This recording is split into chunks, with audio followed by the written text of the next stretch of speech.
face. Likewise, we should celebrate for the one that's returning home because it enters in peace. So it is when a person dies. Better to rejoice and celebrate, for he has passed away with a good name in peace from the world. I didn't have the privilege of getting to know Richard very deeply. I do have the privilege to experiencing his family. And we have some time, we sat together a couple of months ago. I seen a lot of Richard around what I have seen from his family. I see a family that constantly shows up for each other, literally. They cross the entire world to come and see each other. I see a family that finds ways to spend a night a week here in the South Bay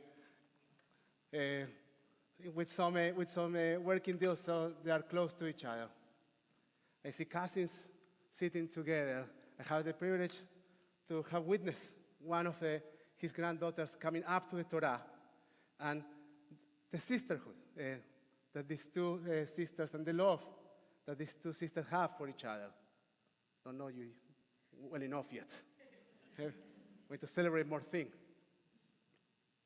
I see the love that Richard's children have for each other and the connection of these siblings, and the humor and the jokes and the support and the understanding. I have seen Carol's endless devotion for her husband. I have seen love all around him. And I have to believe that he wasn't only surrounded by love, but he was able to love you and to give you much love as well. The mitzvah of Iskor, remembering, is a very important one.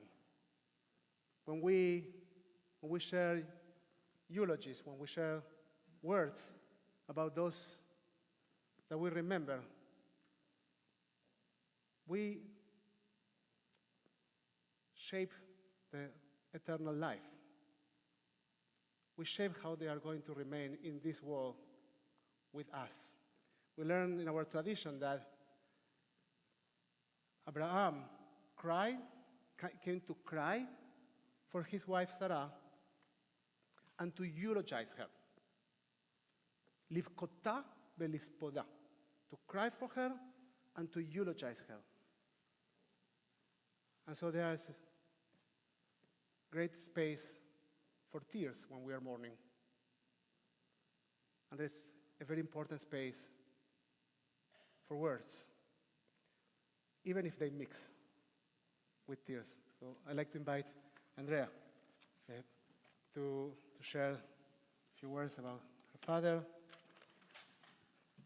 I'm already crying, so it's not a good start. When I was a kid, maybe 10 years old, my dad and I were on a neighborhood walk. We turned onto a busy street with no sidewalk, and my dad asked to switch places so that he would be on the street side. I asked why. He said it was so a car that might veer off the road would be more likely to hit him than me. As a parent, I understand that this was the reason, but as a kid, that answer was horrifying. So I'm sure to appease me, he then told me that when chamber pots were in use, chivalrous gentlemen would walk on the street side so that any waste dumped from the windows above would go over the women and land on the men. Disgusting. I know this led to many questions, and at this point, I can only imagine what questions I asked out loud, though in my head, the biggest question was, could this be true? My dad was a font of unusual knowledge, but he also had a wry sense of humor and would frequently give outlandish responses to questions in the same tone as a truthful answer. We were often trying to determine whether or not what he told us was true. I don't remember going on many of these walks, and yet walking is a theme through which I remember my dad. The summer before I started high school, well before the days of smartphones and hotels.com, Our parents were brave enough to take us to Europe with little more than a carry-on bag for each of us, a hotel reservation for the first 3 nights, and a couple of Rick Steves guidebooks. We walked all over cities and villages, museums and parks. We had at least a sketch of a plan each day, but there was always flexibility for plans to change. We developed appreciation for exploration, adventure, and experiencing other cultures. I took many pictures on this trip. I remember wanting to document where we had been and therefore taking many pictures of places. Dad told me to take more pictures of people. I thought the places were what was special because they were what was different. But my dad pointed out that the people are what's special and what I would want to remember. Otherwise, I could just buy postcards. When I was 14, I wasn't sure I agreed with him, but of course, the pictures with people are the ones I treasure. Today, you'll notice that many pictures of my dad include babies. My dad was often known as the baby whisperer because he could calm any baby, and often did. We were fortunate to have both my parents be primary caregivers when our daughters were babies, and my dad deeply loved all of his grandkids. Once he had retired, our dad developed a habit of walking 2 miles a day, probably covering some of the same ground we walked 40 years ago. I find this inspiring as I began to take back my own health after some challenging years, and I know that walking is a powerful first step. I think of him often when I walk. I also believe that his walking routine and his grandkids helped him fight his diagnosis and make the most of the years he had left. In the summer of 2019, more than 2 years into treatment for stage 4 bladder cancer, we were able to finally take a family trip to Yosemite for another walk. Dan had selected Sentinel Dome as an easy hike we could tackle as a family. It is a short hike at just over 2 miles, but it's steep, and the trail often involved navigating rocks. Dad tried, but eventually decided to sit on some rocks and wait for us to return. Later, we managed to find a parking at another spot. Most of us were content with the views just off the parking lot, tired from our Sentinel Dome climb. But Dad insisted we walk out to the farther viewing area. This turned out to be a surprisingly short trip. Maybe he remembered that from previous Yosemite visits, or maybe he was just determined to see those views one more time. Either way, it was certainly worth it, and I will always be grateful I followed him on that walk. Just as I'm grateful to all of you who have supported all of us, and especially our mom through these difficult years, when our parents repeatedly called on their bravery. In the fall of 2020, when my dad couldn't walk for a while, I rented a wheelchair with no clear answer to the question of how long we would need it. Amazingly, he didn't need it for long, and even the medical staff rejoiced as he was able to walk to his appointments again. You supported us as his health improved and stuck with us when, 3 years later, even the walk from his favorite recliner chair to the dining room table became too much. Our mom was an incredible caregiver throughout his 6-year battle, and I'm immensely grateful for everything you did to support and buoy the spirits of both of our parents. Thank you.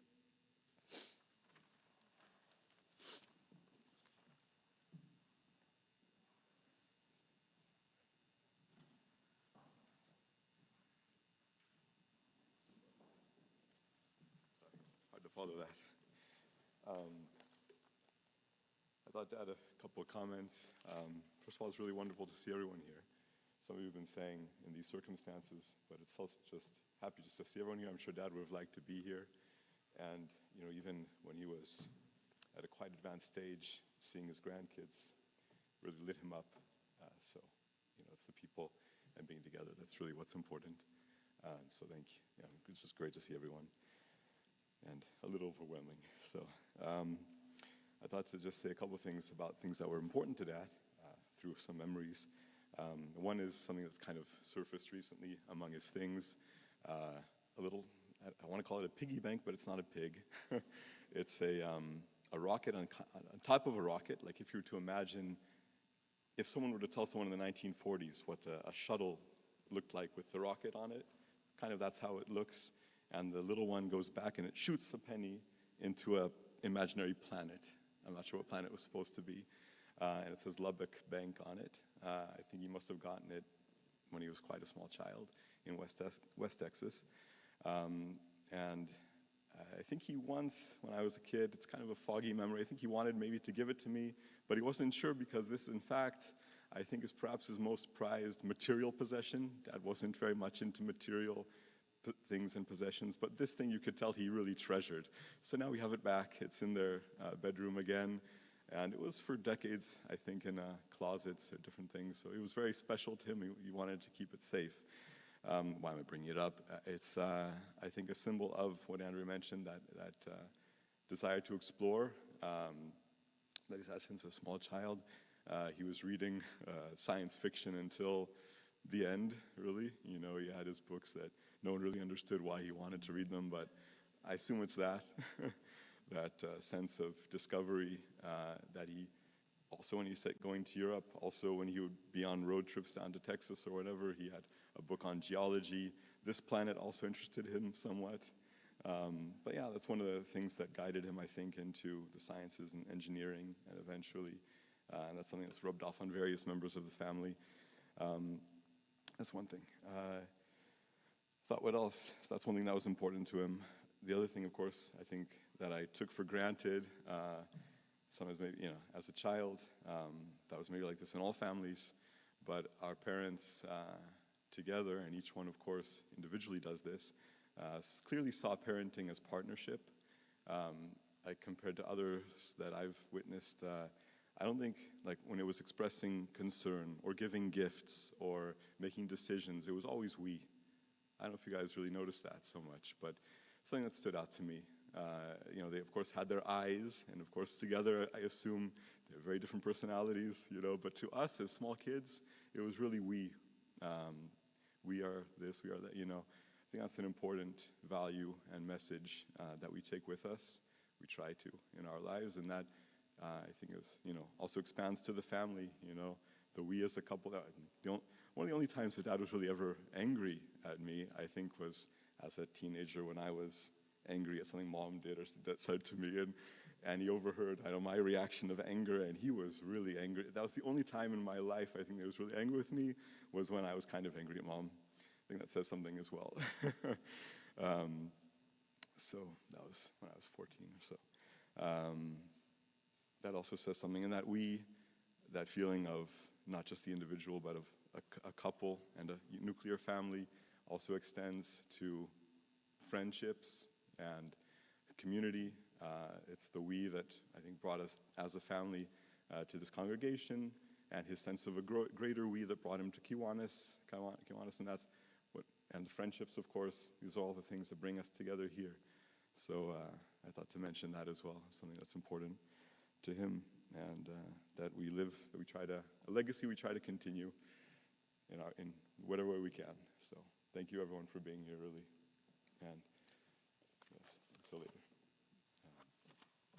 I'm not sure what's next, but We have a friend connecting through Zoom, a high school friend, Russell, right? College friend. And I think we'll be able to connect him. We still have him there. I just checked that.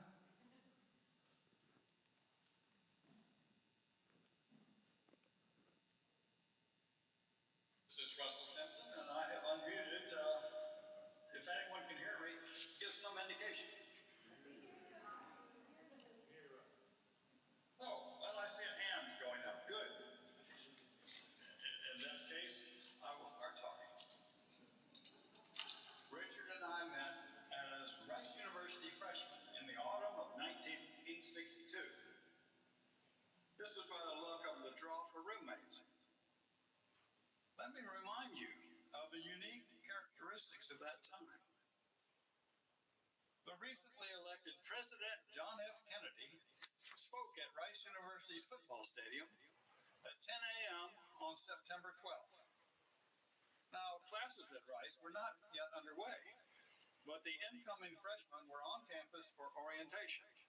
Richard and I were among them. Yeah, I'm going to try. JFK and Lauren Jacobs is on screen, and I don't know. Can people hear me or not?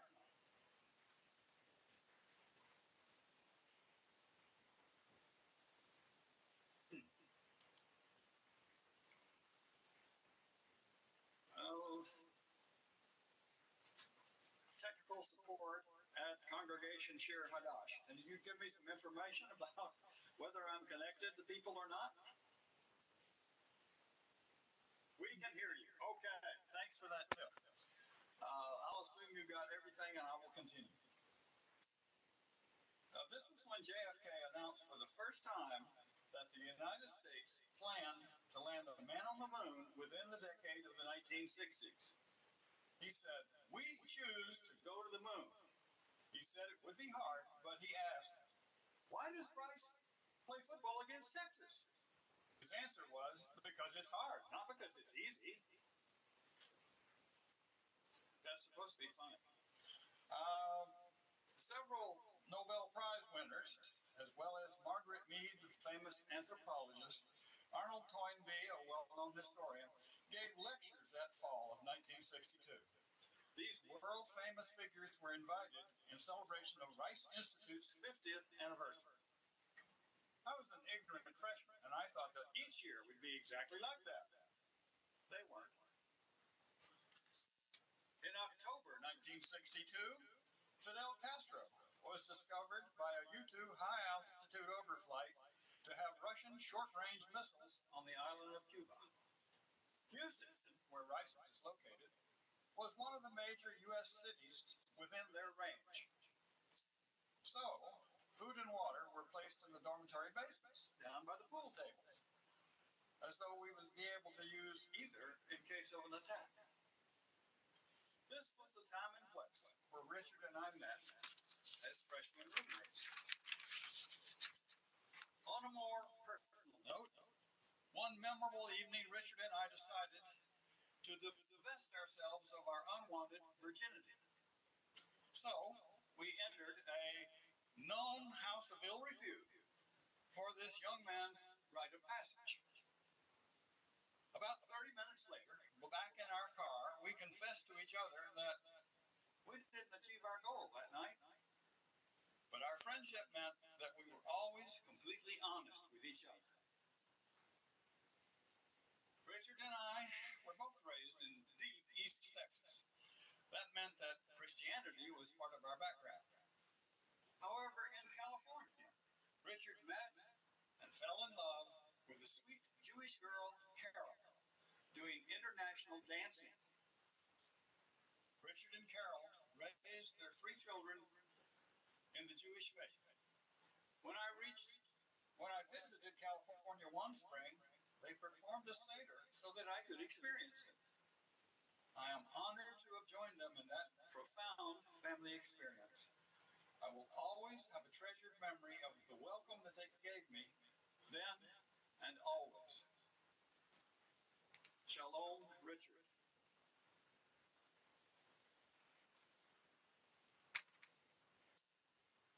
There was another thought that popped into my mind, not written down.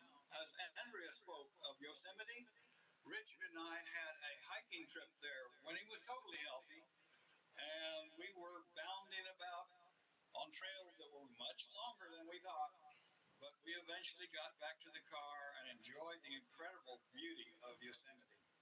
And he did love the outdoors. That was a favorite love of his. Well, I don't want to say any more than that, except that Richard was and is my best friend, and I treasure him always.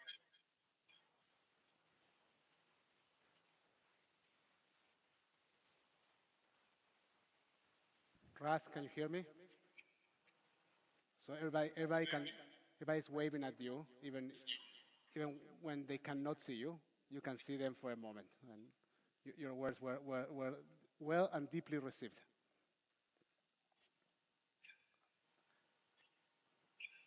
I don't even know. I now disconnected my phone. So if you can say that in this memorial ceremony, the rabbi was using his phone in the middle of the ceremony, talking about taking things out of context. Carol, you wanted to say a few words as well, correct?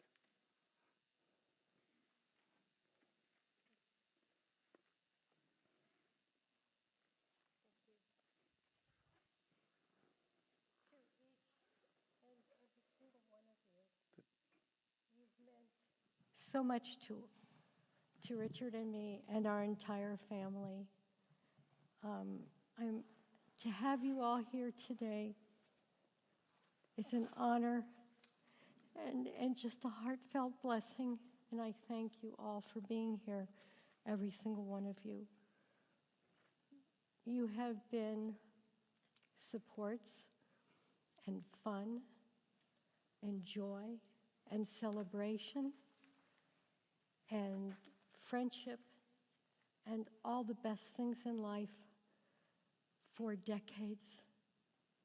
And how fortunate Richard and I and our family to have you all so close and here today. He would smile and be surprised, I think. Not that you all cared, because he cared for you the same way. But you've come the distance, and some through a lot of struggles of your own to do it. His brother helped us out immensely and cannot be here today. And I hope he's streaming, because we're thinking of you too, James. His sister Carol, Sue, is here. And, you know, she's just had health issues too. His nephews and our grandkids and all the people who have enriched our lives are here. And if they're not here in this room, they're streaming, or they're here with us in spirit and trying to work out all of this. I have to thank my dear, sweet, and wonderful kids and my technical crew here, my grandkids too, because they were able to put all of this together for you. And I saw the pictures in there, and when we go in, and I would love to ask you to join us for a light repast and a lot of memories in those pictures, and to meet each other and greet each other, because some of you may know each other from way back, and some of our lives have overlapped, and we've tried to bring everybody together, and here you are. And I can't thank you enough for being here. I've completely departed from what I was going to say. I always did need a rambling monitor, so feel free.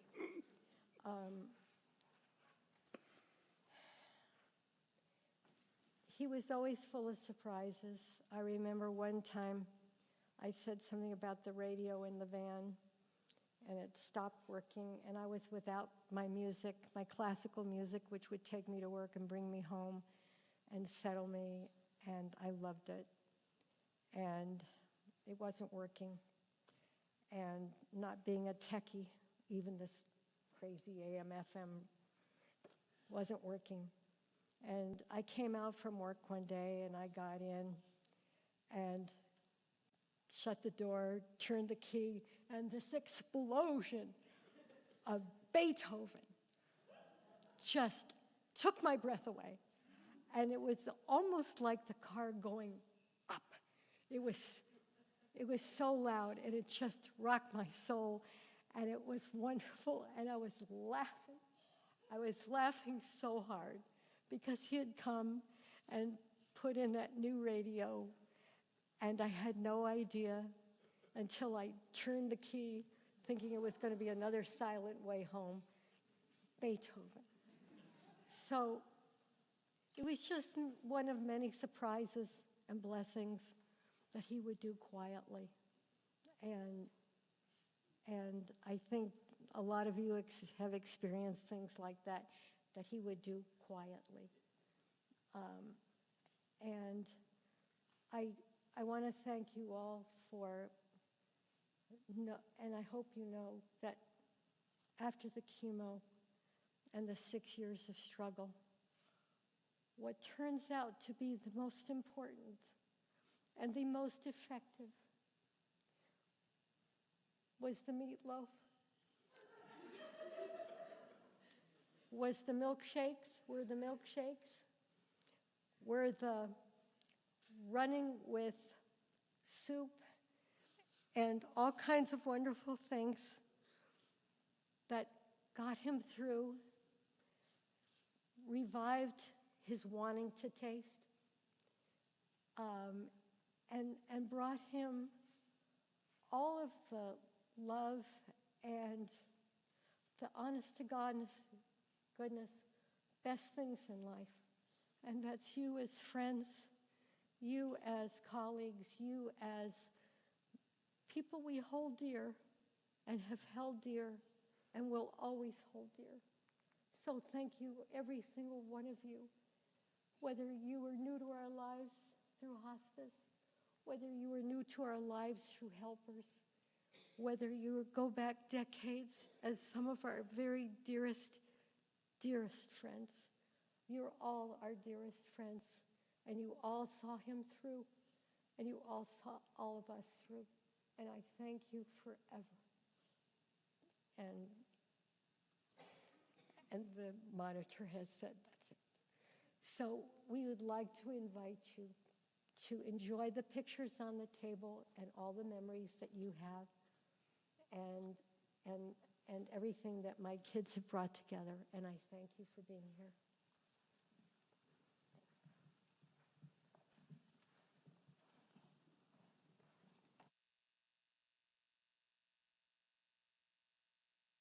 I'd like to invite you to sing, recite with us the words of this wonderful poem we remember as we conclude together this section of sharing memories. And I want to encourage you as this afternoon, days, months go by, if you hold memories of Richard, with Richard, share them with the family. Bring them up to them. These are treasures and gifts that they will keep for the rest of their lives. In the rising of the sun, we remember. In the blowing of the wind, we remember. In the opening of bonds, we remember. We remember.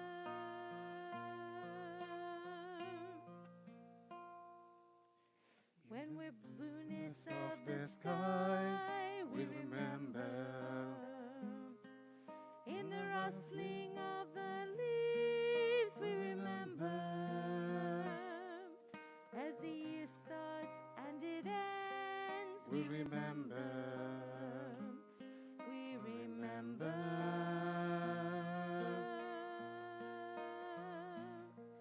When we're weary and need strength, we remember. When we're lost and sick at heart, we remember. When we've joys we yearn to share, we remember. We remember. So long as we live, they too shall live, for he is now a part of us. He is now a part of us. He is now a part of us. As we remember, We remember. we remember.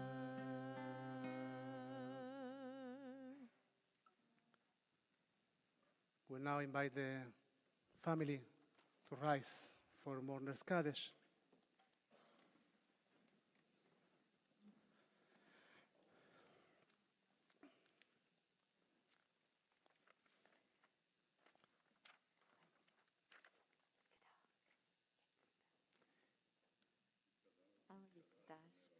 Amen.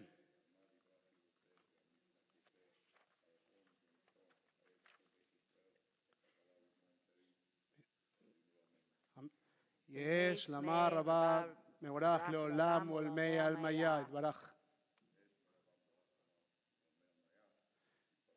משתבח, מתפעל, מתרומם, מתנשא, תלה ותלל, שמנה קדושה. בריחו. לעילה מכל ברכתה.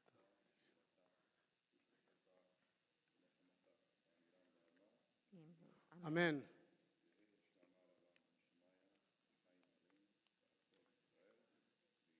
אמן. Amen.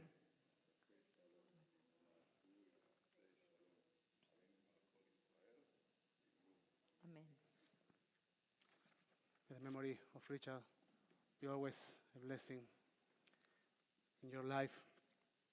There's something that I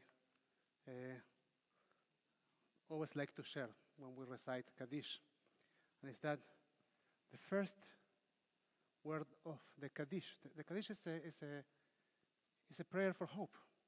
We ask for hope that we have lost, or we feel is a bit blurry, to be renewed.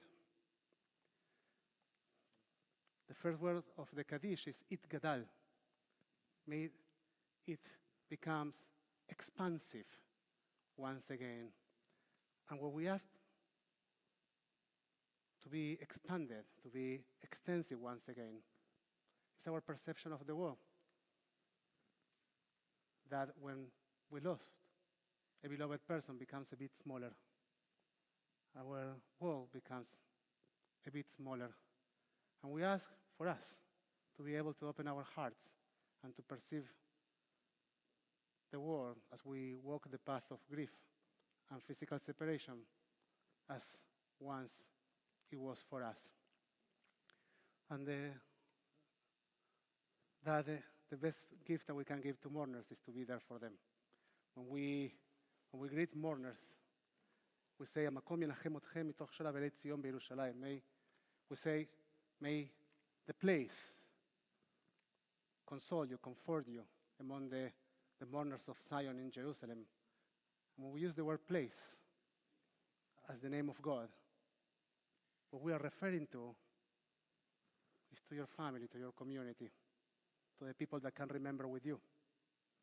So may you find comfort in those that are surrounding you, in the love that is surrounding you, in the memories that are being gifted to you and will be granted to you as you walk this path. And may you know that you are not alone, that you are in community, that you are surrounded.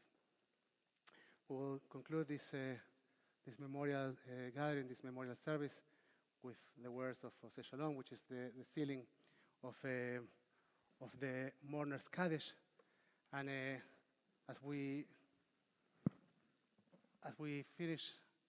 conclude that prayer, we will invite the mourners to rise and to exit, and everyone else to rise with them and to let them leave, and for them to see you. So stay where you are, stand up, and let them see you.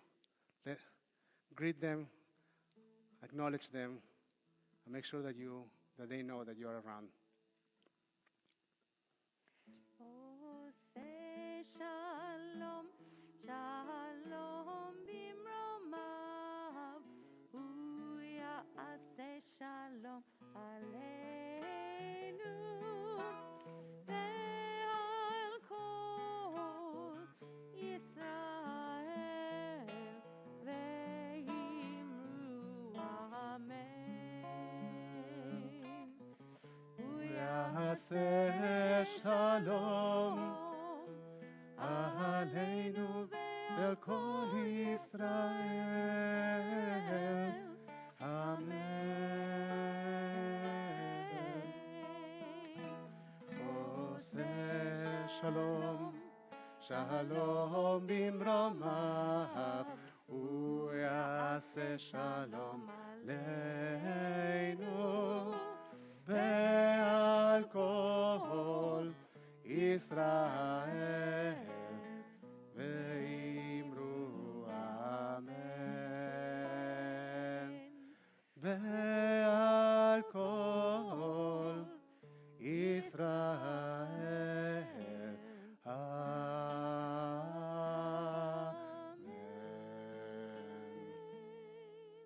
המקום ינחם אתכם מתוך שב אלי ציון בירושלים.